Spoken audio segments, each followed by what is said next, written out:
Assalamualaikum teman-teman, seperti biasa sebelum mulai Mimin mendoakan semoga teman-teman semua selalu dalam keadaan sehat walafiat. Oke, kali ini kita akan melanjutkan Martial Master versi novel bagian 2216. Bagi yang baru bergabung, selamat bergabung, dan bagi yang belum subscribe dulu lah agar Mimin tambah semangat lagi nih bikin videonya. Oke, kalau sudah kita langsung masuk ke isi ceritanya. Kincen untuk bisa melakukan ini. Namun Cu Xueli masih bingung setelah melihat apa yang dilakukan Kincen di reruntuhan para dewa. Apakah ini sesuatu yang bisa dilakukan oleh Tuan Kincen di kota Nanyuan? Jadi seberapa dalam dia menyembunyikannya? Setidaknya Xueli tidak percaya bahwa Kincen telah membuat terobosan dan meningkat dalam waktu sesingkat itu. Yah, Tuan Kincen pasti menyembunyikannya begitu dalam di kota Nanyuan. Orang ini benar-benar menyembunyikannya begitu dalam. Oh, betapa besar kerugianku, kata Xueli. Wajahnya penuh dengan kekesalan, penyesalan, keengganan, dan dia tampak tertekan. Jika dia tahu kekuatan Kincen begitu mengerikan, dia pasti akan sepenuhnya memegang erat paha Kincen. Meskipun Cu Xueli ingat bahwa dirinya adalah orang yang pertama berinvestasi pada Kincen di kota Nanyuan dan juga orang pertama yang bergabung dengan tim Kincen, namun Cu Xueli selalu berpikir bahwa dia memiliki visi yang baik sebelumnya, tapi sekarang dia memikirkannya lagi. Dirinya menjadi kesal. Yah, jika aku tahu bahwa Tuan Kincen begitu kuat, mengapa aku berinvestasi padanya hanya dengan ratusan ataupun puluhan juta kristal kaisar? Itu bukan apa-apa, jadi aku bisa berjanji sendiri padanya. Jika aku tidak menjadi seorang istrinya, itu alangkah baiknya menjadi seorang Srilnya saja. Sekarang jika aku mencoba untuk mempertahankannya lagi, saya khawatir itu sudah terlambat, kata Xueli. Dia sangat tertekan dan ledakan.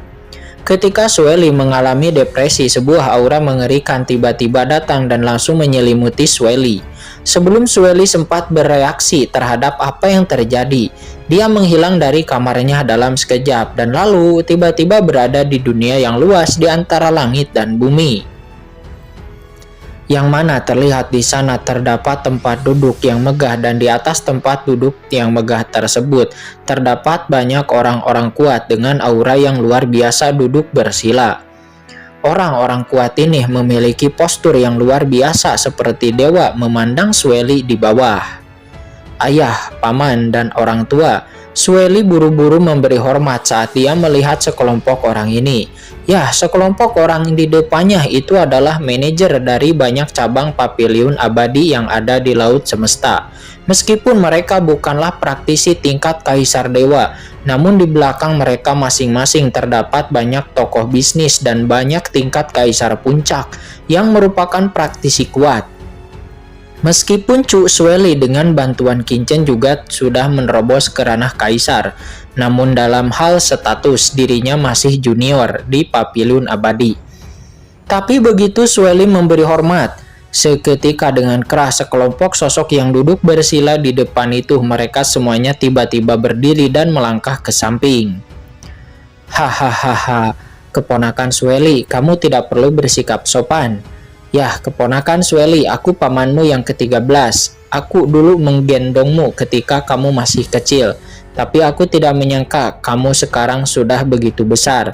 Sekarang saya mendengar bahwa keponakan Xueli hanya menjabat sebagai master paviliun di paviliun abadi di kota Nanyuan. Keponakan Xueli, Anda juga salah satu raksasa dari paviliun abadi kami. Dengan kekuatan keponakan Xueli, bahkan jika Anda bertanggung jawab atas setengahnya dari laut alam semesta selatan, Anda juga salah satu raksasa paviliun abadi. Yah, aku sudah menyerah saat ini. Saat ini serangkaian-serangkaian suara lembut terdengar dengan kebaikan dan kelembutan memuji Xueli. Sontak hal itu pun membuat Xueli menjadi tercengang. Paman-paman ini biasanya adalah raksasa di paviliun abadi. Mereka sangat tegas dalam hal membunuh dan juga penuh keagungan. Tepat ketika Xueli bingung dan hendak berbicara, tiba-tiba berdengung.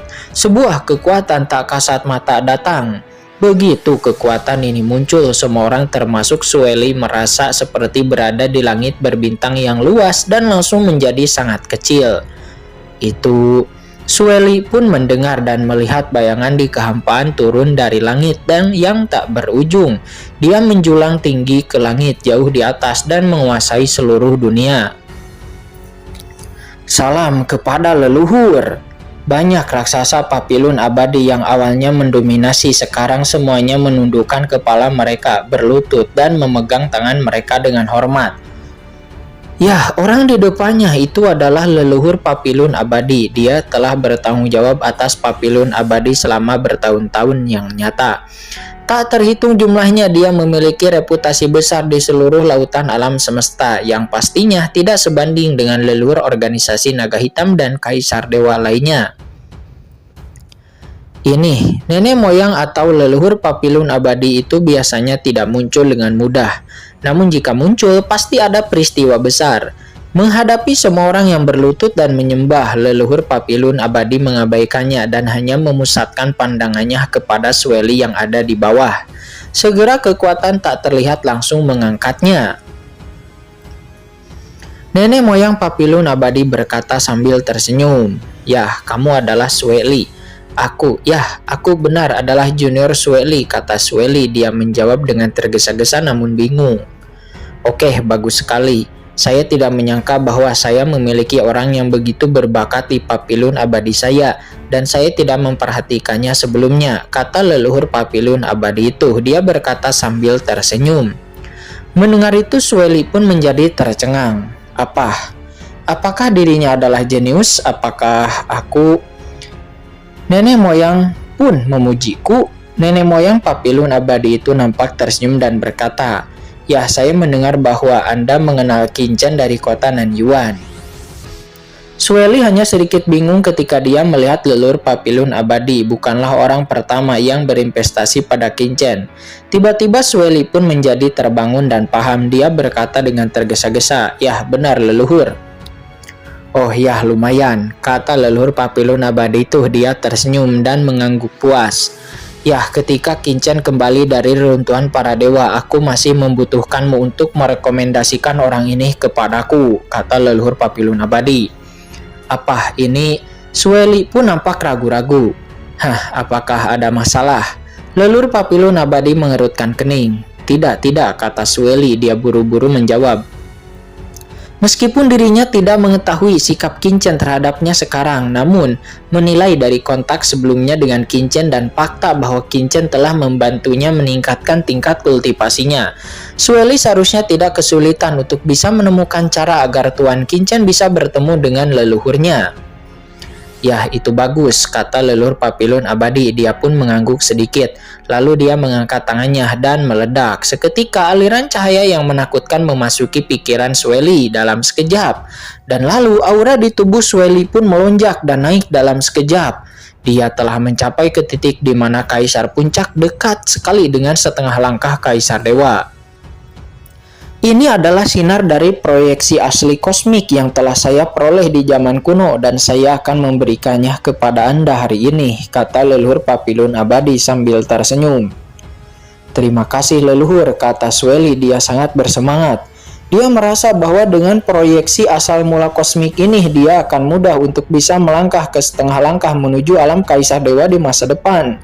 Dan dia bahkan mungkin bisa melihat sekilas jalan terakhir. Sementara para orang kuat lainnya dari Papilun abadi di sekeliling memandang pemandangan ini dengan iri. "Ngomong-ngomong, saya mendengar bahwa Anda memiliki hubungan yang baik dengan Qingchen." Leluhur Papilun abadi memandang Sueli sambil tersenyum. "Yah, gadis-gadis itu wajar untuk mengejar pria kuat. Yah, saya mendukung Anda." "Yah, saya sebagai leluhur Papilun abadi sangat mendukung Anda dengan Qingchen itu supaya ada hubungannya. Dengan itu bahkan jika Anda itu hanya pelayan dari pihak lain, maka jangan khawatir, hadiah perhitunganmu dari Papilun abadi itu tidak akan kecil," kata leluhur Papilun abadi. Sueli pun menjadi tertegun. Hadiah pernikahan? Bukan sangat tidak jujur. Hahaha. Nenek moyang Papilun Abadi hanya tertawa dan sosoknya kemudian menghilang seketika dari sana. Setelah leluhur Papilun Abadi pergi, seketika tekanan pada semua orang pun juga menghilang. Lalu mereka semua mengangkat kepala dan berdiri menatap Sueli dengan penuh semangat. Hahaha, keponakan Sueli, tolong lebih sering berpindah-pindah di masa depan. Ya benar, keponakan Sueli, kemarilah, ini adalah harta yang diperoleh paman. Ini dari beberapa tahun yang lalu dan aku akan memberikannya kepadamu hari ini. Ya benar, sini Sueli, duduklah di rumahku. Seorang pria kuat terkenal maju dan mengepung Sueli yang tertegun. Apa yang dia tidak tahu adalah bahwa mulai saat ini nasib Sueli juga terhubung dengan Qin dan itu telah menjadi sangat berbeda. Scene berpindah saat ini di reruntuhan para dewa berada. Qin dan rombongannya telah tiba di lembah tersembunyi. Tuan Qin, saya merasakan bahwa Anda telah membuat terobosan dalam takdir Anda sebelumnya. Mengapa Anda dan saya tidak berkomunikasi? Saat ini begitu wanita berbaju putih Dewa Surgawi dari klan Surgawi turun, dia memandang Qin sambil tersenyum. Senyumnya terangkat dan latihan mengangkat tangannya dan kemudian berdengung. Di saat pemimpin klan Surgawi mengangkat tangannya, seketika takdir yang luas, sungai yang panjang muncul langsung membungkus mereka berdua di dalamnya, dan Qin dan wanita berbaju putih pun menghilang dari sana. Apa yang terjadi? Sarwi dan yang lainnya pun menjadi bingung. Kedua orang ini, apakah mereka kawin lari? Sementara pada saat ini di sungai takdir yang luas, Qin dan wanita berbaju putih sang kaisar dewa dari klan Surgawi nampak muncul di dunia yang megah. Di depan matanya nampak sungai takdir yang luas muncul. Itu mekar dengan aura yang membuat jantung berdebar-debar. Sungai panjang ini berkelok-kelok tanpa henti menuju ke kedalaman yang tidak diketahui, memberikan perasaan misterius dan tak terduga kepada orang-orang. Senior, apa yang kamu lakukan? Kata Qin. Dia menatap sungai takdir di depannya dan kemudian menatap wanita berbaju putih dengan bingung. Wanita berbaju putih itu pun terkekeh. Senior, saya semudah itu. Nampak wanita berbaju putih di depannya nampak sangat ramping, lembut dan muda.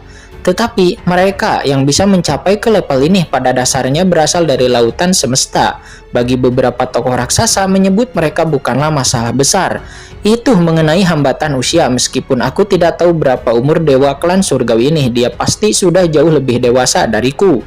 Tapi senior, jika aku tidak memanggilmu senior, lalu aku harus memanggilmu apa? Kata Qin. Dia tidak bisa menahan diri untuk tidak berkata.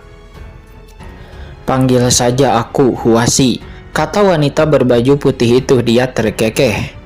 Huasi, itu adalah namaku ketika aku masih muda. Atau wanita berbaju putih itu, dia memandang Qin sambil tersenyum. Qin, oke, aku tidak akan menggodamu lagi. Wanita berbaju putih itu tersenyum lagi dan lalu melangkah ke sungai panjang di depan, dan boom, air sungai panjang mengalir di sepanjang pergelangan kaki Qin. Dengan jelas Qin merasakan bahwa sungai panjang ini mengandung kekuatan takdir yang luar biasa. Perasaan yang mengalami perubahan waktu tiba-tiba memenuhi tubuh Qin. Sungai takdir itu melambangkan nasib makhluk yang tak terhitung jumlahnya di lautan alam semesta. Wanita berbaju putih itu memandang ke ujung sungai panjang di kejauhan. Qin pun yang melihatnya menggelengkan kepalanya. Wanita berbaju putih itu tersenyum tipis. Aku tahu, kamu tidak tahu, jadi aku akan membawamu ke sini hari ini. Bukan untuk menghindari nenek moyang Komodo yang ingin berduaan denganmu, tapi untuk berdiskusi denganmu di jalan takdir. Ya, itu hanya untuk berkomunikasi dan mendorong kemajuan kedua belah pihak. Qin bahkan menyerahkan tangannya dan menghela napas. Ya, terima kasih Nona Huazi atas perhatian Anda yang cermat. Saya sudah lama tidak mempraktikkan jalan takdir. Waktu saya benar-benar mendapat pencerahan setelah melihat jalan takdir yang diberikan oleh Nona Huazi. Bayangkan hanya setahun. Sejak saya bisa sepenuhnya naik ke tingkat Kaisar Dewa, baru saya tidak bisa dibandingkan dengan Nona Huazi. Dan terima kasih atas dukungannya, kata Qin. Dia menghela napas. Meskipun dirinya telah menguasai kekuatan takdir dan pemahamannya tentang jalan takdir telah mencapai tingkat Kaisar Dewa biasa, Namun masih ada beberapa kesenjangan dibandingkan dengan penguasa klan surgawi, seorang praktisi kuat yang telah tenggelam dalam jalan takdir selama bertahun-tahun yang tak terhitung jumlahnya. Terlepas dari hal-hal lainnya, pemahaman Qin Chen tentang sungai panjang takdir jelas tidak sebaik dewa klan surgawi. Qin Chen tidak berpikir ada sesuatu yang memalukan tentang bidang seni jalan takdir tersebut, dan dia sangat tenang akan hal itu.